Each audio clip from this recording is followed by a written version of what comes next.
everyone, it's Laura, and today I'm doing a different sort of video in honor of Pride because I've noticed I have a serious gaping hole in my reading repertoire. I don't have a lot of Sapphic books that I've read, and I've yet to find a Sapphic romance that I truly love and give 4 or 5 stars. So unfortunately, with all my issues in May, I kind of didn't have the biggest selection available by the time it was already Pride Month, but I rallied and tried to see what was available on Hoopla and Libby and just kind of went from there. And hopefully in the coming months and especially next year, I'll be better prepared and plan better. But this is something that I would definitely like to rectify. So the first book I listened to was Tempting Olivia. So this book is about a family law lawyer in the UK. I'm sorry, I just realized it's the UK.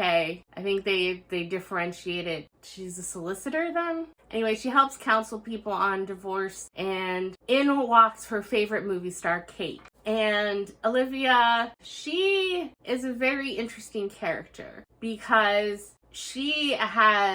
they never say that she has any sort of mental illness, but it does seem like she's very set in her ways. So I don't want to diagnose her when the author hasn't said anything, and I'm no expert, but she is very rigid. She can only tolerate other people, it appears, in small doses, and she's very selective about the few who she is willing to see on a regular basis. She is very strict about how her environment is set up. Everything seems to have its place and its function, and she is just a very exacting individual. And part of her freaks out when Kate walks into her office for a consultation, not because she's in awe of seeing her favorite movie star, because she does idolize Kate, because Kate has been in a variety of roles, some of them lesbian, and as Olivia is a lesbian woman, she feels that it's very important and that Kate has provided a face for people, and that a lot of people who are questioning themselves can maybe get some guidance and feel some acceptance by this mainstream actress being in these films. And so she basically has a collection of all her films. But she, again, is very rigid in her beliefs that she does not want to know anything of the actual celebrity. She wants to be absorbed in the roles that she is portraying on the screen, but doesn't want to know any behind the scenes gossip, doesn't want to see any paparazzi photos, none of that stuff. And so Olivia's best friend is kind of the exact opposite and is obsessed with any little tidbit of information and is obsessed with trying to coax Olivia into showing some sort of interest in gossip. So especially since Kate is such a huge idol in her mind, Olivia doesn't want anything to do with Kate because she doesn't want Kate basically to ruin the picture perfect image that Olivia has of her, because basically she just thinks there's no way she could live up to the ideal of Kate that she has on a pedestal. So she tries to dissuade Kate from utilizing her services. Unfortunately for her, Kate actually got a personal reference from a friend that Olivia had helped and represented very well in her own divorce. So Kate is more than happy to continue on with Olivia's services. And Kate, her first impression of Olivia basically is that she's kind of the frost queen. And Kate has 2 children, and so that kind of adds a wrinkle into things because Olivia also is not a fan of kids. So I was curious to see how the romance between them would kind of play out, especially with Kate being in the middle of a divorce. Thankfully,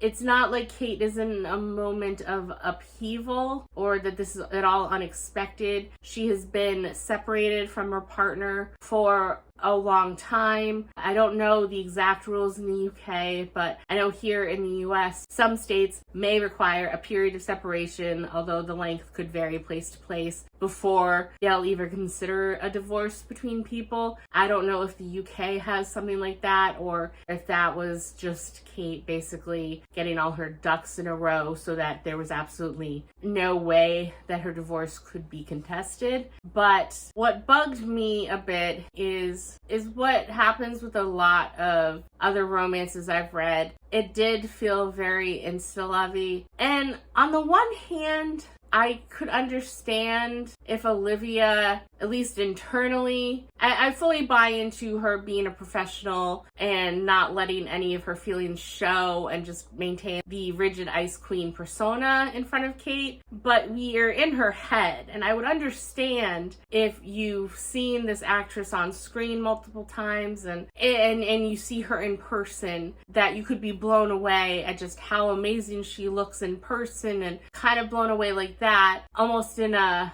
super fan type way. I mean, if any of the celebrities that I've ever thought of, heck, even from when I was younger in my teenage days, if I ran into any of them, I'm sure I'd be gobsmacked and blown away by seeing them and being in their presence. But instead, she seems almost falling into the romantic trope of insta horniness and insta attraction for Kate, and that just kind of bugs me. Like, she glitches in the first, not even just the first, over their multiple meetings, she glitches out for periods of time, and maybe it's just me or how I understood it, but it didn't seem like it was the fan worship type of glitch. It just seemed more of, oh my god, she's so hot. What? I can't listen to what she's saying because she's so hot. And that just bugs me, because Kate is a very well-adjusted, down-to-earth, wonderful woman. And I don't know, I didn't like a lot of the time in Olivia's brain seeing how she reacted to Kate. And then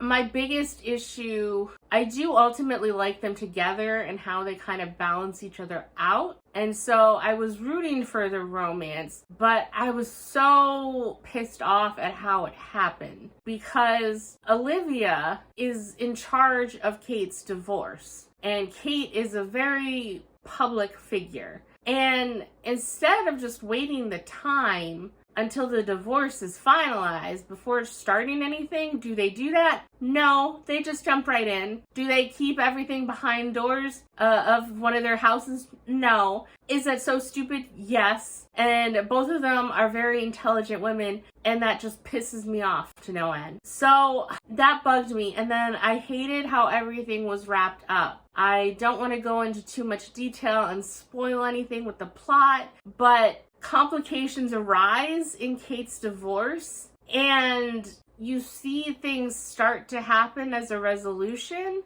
but then you just don't. You don't find out what happened. And it just bugs me. For this romance to work, it's no secret that Kate's divorce eventually must go through, but just the circumstances that it happens, you're just kind of left to fill in your own imagination of how things are resolved. And I understand that might not be a detail that everyone cares about, but it was kind of made a big deal throughout the book and the plot, and Kate was just hoping for a painless, fast divorce. That was her ultimate goal. She just wanted to protect her children, and she wanted the divorce to be as fast and painless as possible. When that wasn't happening, I wanted her to basically go full mama bear mode, and when you don't find out if she did or what happened, it bugged me. So ultimately I gave this a 3.5. I'm glad I gave it a shot, and this apparently is part of a series. This is actually book 2 in the Oxford Romance series, and the first book is actually about Olivia's best friend and her girlfriend,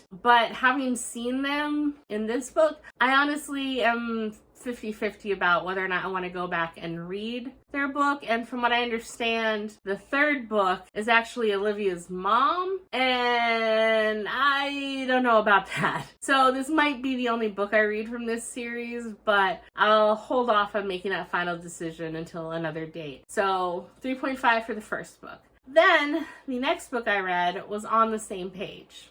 And this is a part of another interconnected series. And actually on Libby, there is kind of a follow-up, I think, novella about these two characters. So I might listen to that at some point. I don't know if I'll manage to squeeze it in this month, but maybe next month, just to see what happens with them. But this is following Riley and Gianna, and they are very different, and they were roommates in college at Boston University. Gianna thought they got along well at first in school, but then Riley basically was brutally honest with Gianna about some of her less than stellar characteristics, and it basically kind of caused Gianna to have a minor identity crisis because she is unfortunately the child of two humongous celebrities. Her mom, I believe, is Italian, and then her father is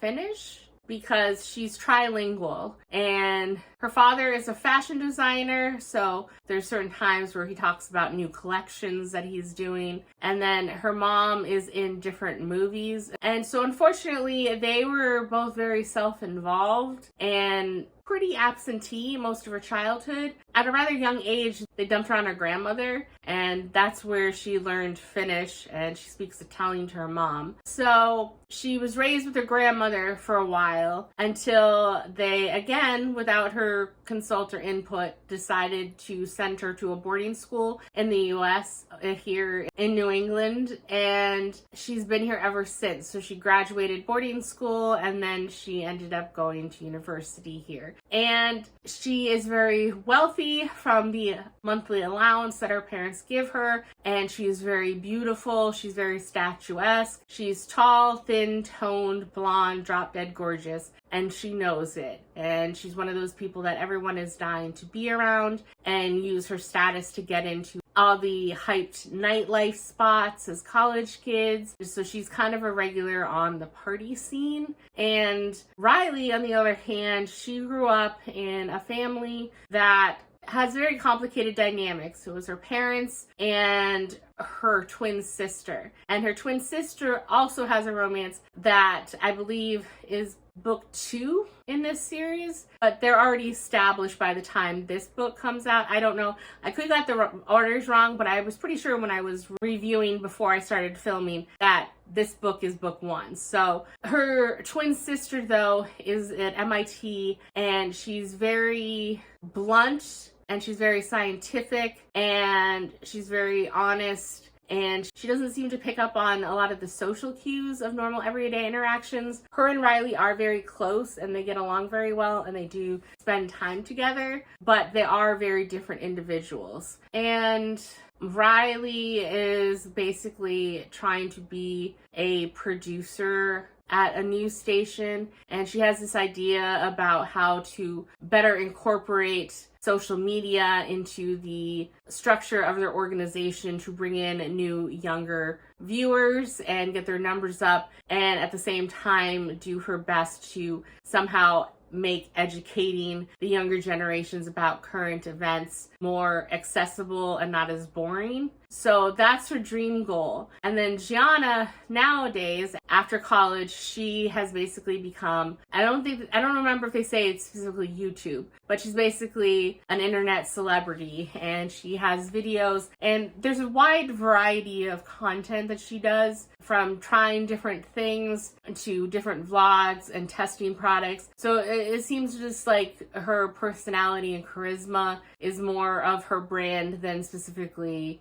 doing X type of content. But she does, in the past, they said that she would take classes in certain subjects for like a month, and then they would see how she does. And one of them was she studied how to become a masseuse, and then she did cooking classes another time, that type of thing. And at this point in time, they've known each other, I want to say 8 or 9 years was what they said, and they are now best friends. And there is a mix-up with something that happens, I don't want to give anything away, and it leads to a slight misunderstanding between the two of them, and that causes Riley to reconsider her feelings and opinions about Gianna. Gianna is now, in current day, very openly bisexual, and that was one of the things that made her and Riley draw very close to each other in college. Riley was the first person Gianna told that she was bisexual, but then by the time they left college, Gianna was very open and had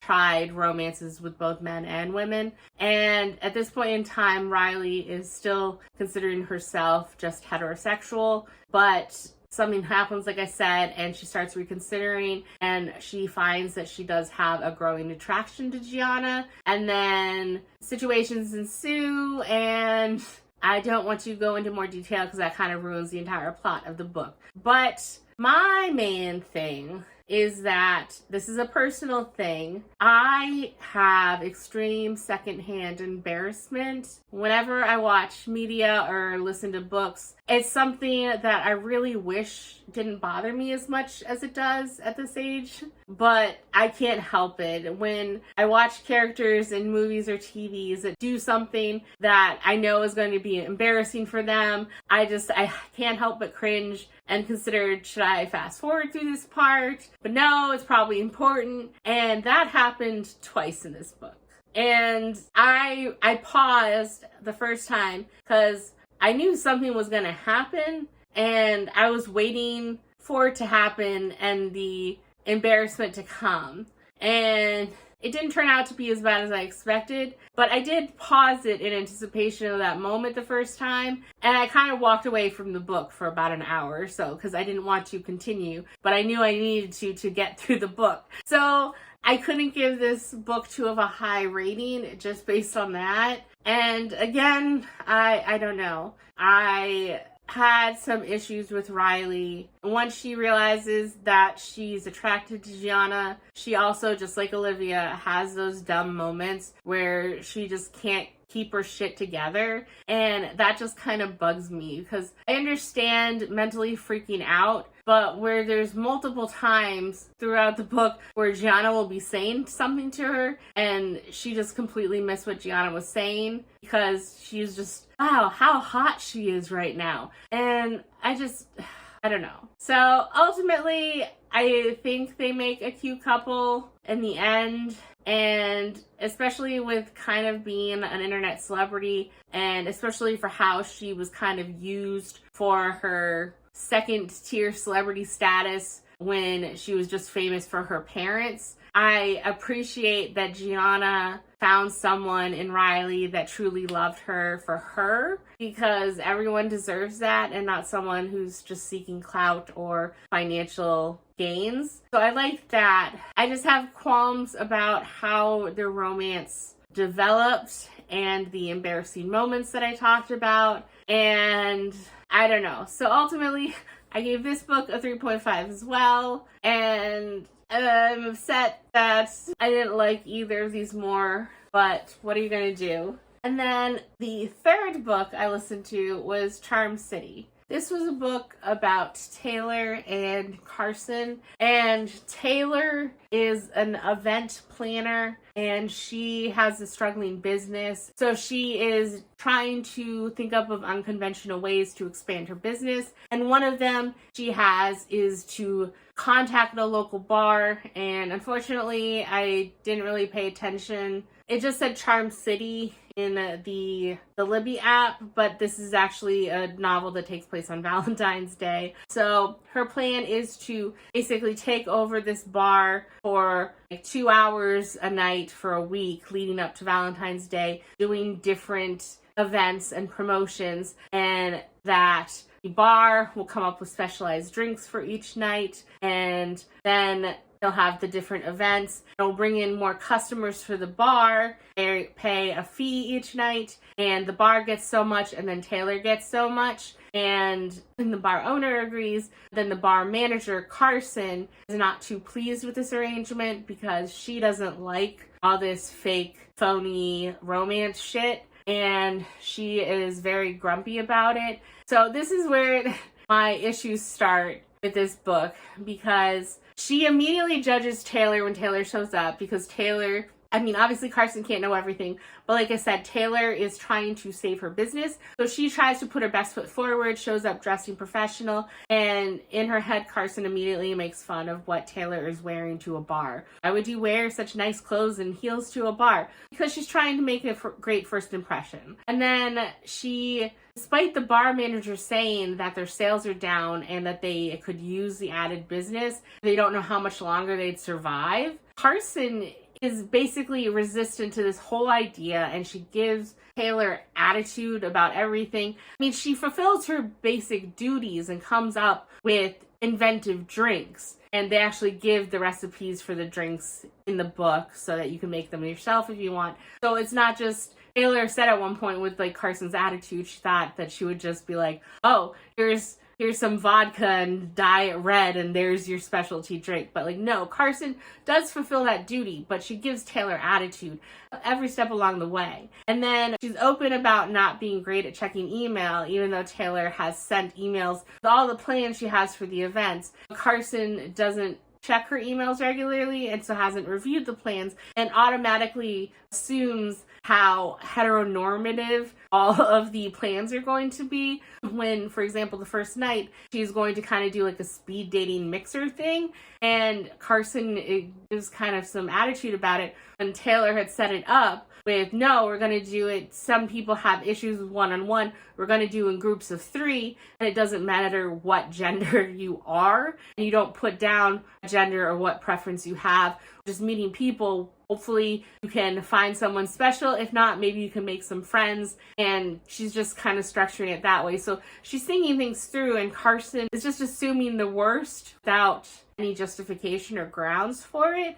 And so that makes it hard to really root for Carson. When you find out more about her and her backstory, I kind of understand. At the same time, those type of people, the attitudes that is unnecessary, it just bothers me. I try and go into every situation with an open mind and a friendly attitude, and nothing kind of turns me off more than if someone just gives me snark or attitude without any reason. I mean, it's one thing if you get teased by friends or family, for example, but if it's someone that you don't know or you've just met, it comes off differently, and it's just, I don't know. So I had a hard time really getting behind this romance. And again, I tend to be more for slow burn romances, not so much the insta love. And as I said, this book basically takes place over the week leading up to Valentine's Day. So to immediately believe that they have such strong, deep feelings for each other after a week, I don't know. I found it harder to buy into that than other romances. So unfortunately, I gave this one a 3.25. I did like how inventive Taylor was in her ideas.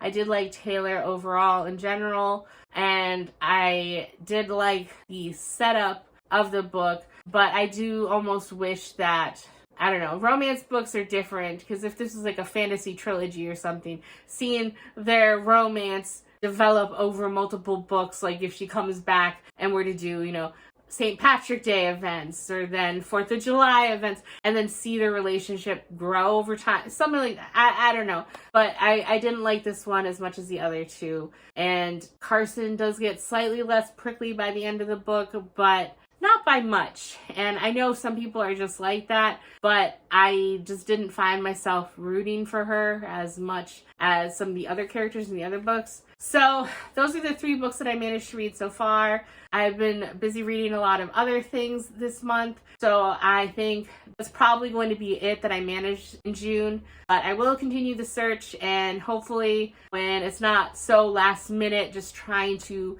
get some representation in for Pride, I will have time to wait for Libby holds to come in, and I will look for books that have very high ratings that are sapphic, and hopefully I will have better success at finding a new favorite that way. But I did try, and I have somewhat mixed results, but I am glad that I am taking strides to broaden my horizons. That's it for this video, and I will see you in the next one. Bye.